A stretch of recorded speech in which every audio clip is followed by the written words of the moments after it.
said that if he was to get an autobiography written, it would be called Jackass Does Good. If he could live in any sort of fictional world, it would be Dune. And it's funny, so on the email, I don't know crap about Dune other than Tina Turner. That's all I know. And he put on there, I want to be, I'm going to mispronounce this shit out of this, the Kwisatz Haderach, or something like that. And I'm like, well, I should try and say this on stage. He said, no, just tell everybody I want to be Paul. The geeks will get it. Okay. All right, so he wants to be Paul. And he's going to come out here and talk to you about something much bigger than Dune, although Dune's pretty important. So please bring a lot of applause for Doyle.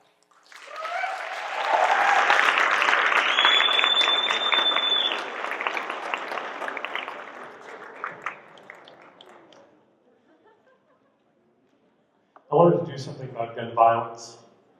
When I thought about the enormity of the problem, I felt paralyzed. There are thousands of people gunned down in this country every year.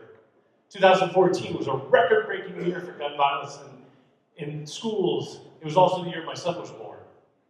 I couldn't sit back any longer. I had to do something, but who am I? What can I do? I'm a school teacher. I'm nobody. And then I had this idea that it didn't matter who I am. It doesn't matter what I do for a living. It just matters what I can do. So I decided I would give away all my skills and talents for free. Anything I could do, from screwing in a light bulb, installing a toilet, to helping with an essay. And then people would be inspired, and they'd want to pay it forward, and then the world would be a better place. I made flyers, I went door to door, and nobody wanted my help.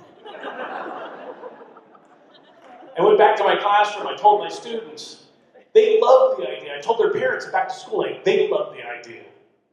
But nobody wanted my help. And it started to feel like there was this giant wheel of fortune just spinning round and round. And it only stopped when it landed on somebody else's kid. But they're not somebody else's kids. They're my kids. They're our kids. And I wanted to quit. At the same time, I had this student, John, driving me insane. He's constantly interrupting, he's shouting across the room, oh, that's a neck! Meaning, somebody's going to get slapped in the neck because they said something stupid. And then I'm teaching one day and I hear, oh, Mr. Hanks, you know that's a neck!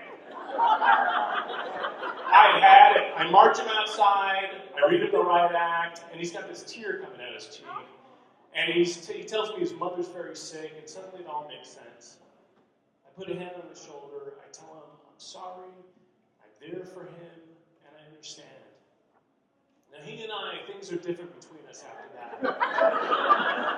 He's the guy telling the other kids to be quiet now. He tells me he wants to start a kindness club on campus based on my idea, and he's a board leader. He writes a charter. At the first meeting, he's like, all right, you're president, you're vice president, you're secretary, you're treasurer, both of us do this. And he stops coming to meetings. I hear through the grapevine that he's been in some fights. He emails me and he tells me, Mr. Hanks, I am not kind. I don't deserve to be part of something great.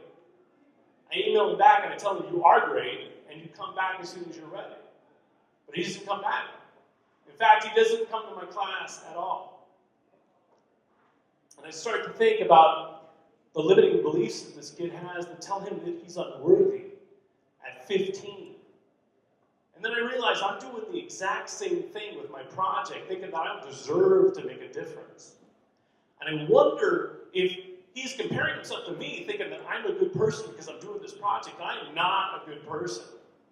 I am mean and spiteful and petty. And if I have to wait to be good, to do good, then I am doomed. And I am a good person. Because it's about perspective. It's about what you choose. And I choose to be good in spite of what I think about myself. And then, I got someone to participate in my project. First time, I installed a light fixture in this woman's kitchen, and it was awesome. It looked like the Death Star. And I was thrilled, and she was thrilled, and her husband was thrilled because he didn't have to do it, and I was so happy. And I did the project after project, and I was so happy and so confident with each one. And I was fundamentally changed and completely a different person by giving. And I realized this project was never about what I give to other people. It was always about what I get from giving. I think that's the answer to gun violence.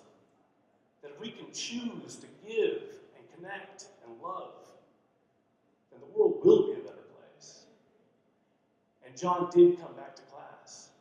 And something did change for him because he got an A in my class. And on the last day of school, he hugged me and he thanked me. And I thanked him right back. And I'd like to thank you. And if you need any help with anything, just let me know.